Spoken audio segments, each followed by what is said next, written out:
सभी भक्तजनों को जय श्री कृष्ण।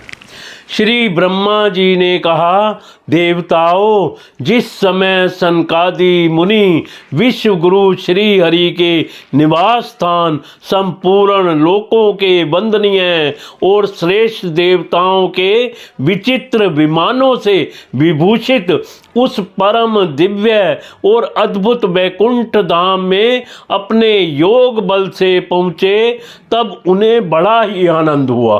भगवत दर्शन की लालसा से अन्य दर्शनीय सामग्री की अपेक्षा करते हुए वैकुंठ धाम की 6 ड्योढ़ियां पार करके जब वे 7वीं पर पहुँचे, तब वहाँ उन्हें हाथ में गदा लिए 2 समान आयु वाले देव श्रेष्ठ दिखलाई दिए, जो बाजूबंद कुंडल और किरीट आदि अनेकों अमूल्य आभूषणों से अलंकृत थे।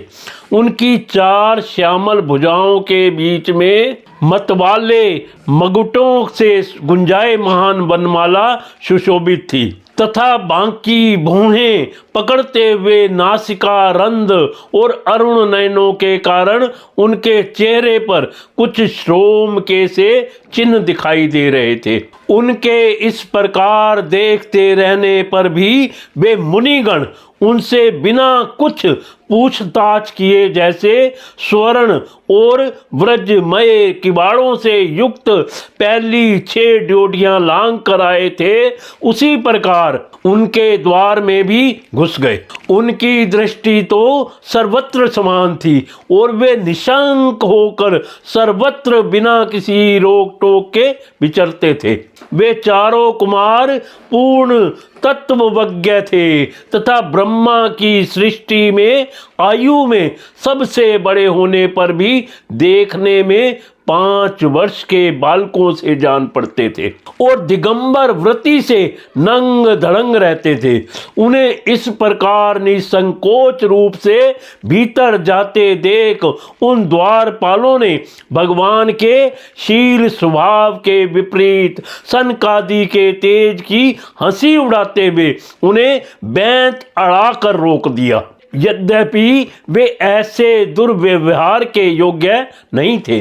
जब उन द्वारपालों ने वैकुंठवासी देवताओं के सामने पूजा के सर्वश्रेष्ठ पात्र उन कुमारों को इस प्रकार रोका, तब अपने प्रियतम प्रभु के दर्शनों में विघ्न पड़ने के कारण उनके नेत्र सहसा कुछ कुछ क्रोध से लाल हो उठे और वे इस प्रकार कहने लगे, मुनियों ने कहा, अरे द्वारपालों, जो लोग भगवान की महती सेवा के प्रभाव से इस लोक को प्राप्त होकर यहाँ निवास करते हैं, वे तो भगवान के समान ही समदर्शी होते हैं।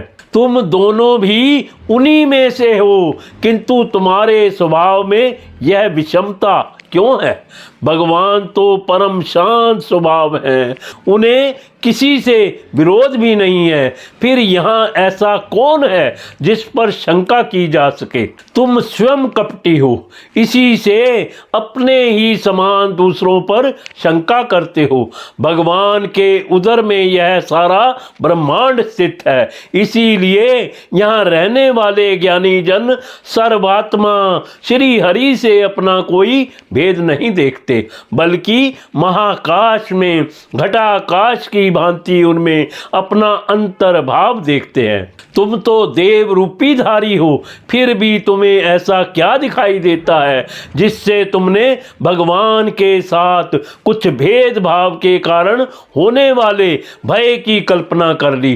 तुम हो तो इन भगवान के वैकुंठनाथ के पार्षद, किंतु तुम्हारी बुद्धि बहुत मंद है। अतएव तुम्हारा कल्याण करने के लिए हम तुम्हारे अपराध के योग्य दंड का विचार करते हैं। तुम अपनी मंद भेद बुद्धि के द्वेष से इस वैकुंठ लोक से निकलकर उन पापमय योनियों में जाओ, जहां काम, क्रोध, लोभ, प्राणियों के ये 3 शत्रु निवास करते हैं। सनकादि के ये कठोर वचन सुनकर छोड़कर और ब्राह्मणों के शाप को किसी भी प्रकार के शस्त्र समूह से निवारण होने योग्य ना जानकर श्री हरि के वे दोनों पार्षद अत्यंत दीन भाव से उनके चरण पकड़कर पृथ्वी पर लौट गए। वे जानते थे कि उनके स्वामी श्री हरि भी ब्राह्मणों से बहुत डरते हैं।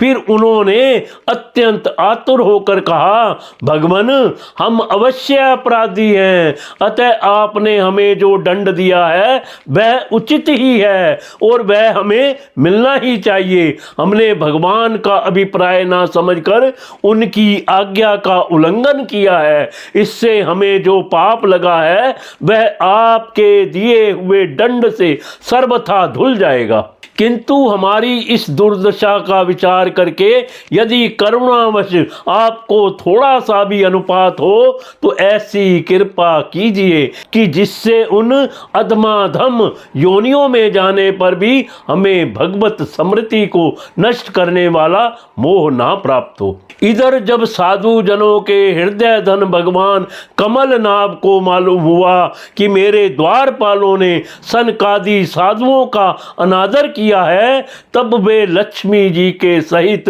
अपने उन्हीं श्री चरणों से चलकर ही वहां पहुंचे, जिन्हें परमहंस मुनिजन भी ढूंढते रहते हैं, सहज में पाते नहीं। सनकादि ने देखा कि उनकी समाधि के विषय श्री वैकुंठनाथ स्वयं उनके नेत्र गोचर होकर पधारे हैं। उनके साथ साथ पार्षद गण छत्र चामर आदि लिए चल रहे हैं तथा प्रभु के दोनों ओर राजहंस के पंखों के समान दो श्वेत चमर डुलाए जा रहे हैं। उनकी शीतल वायु से उनके श्वेत छत्र में लगी हुई मोतियों की झालर हिलती हुई ऐसी शोभा दे रही है मानो चंद्रमा की किरणों से अमृत की बूंदें झर रही हों।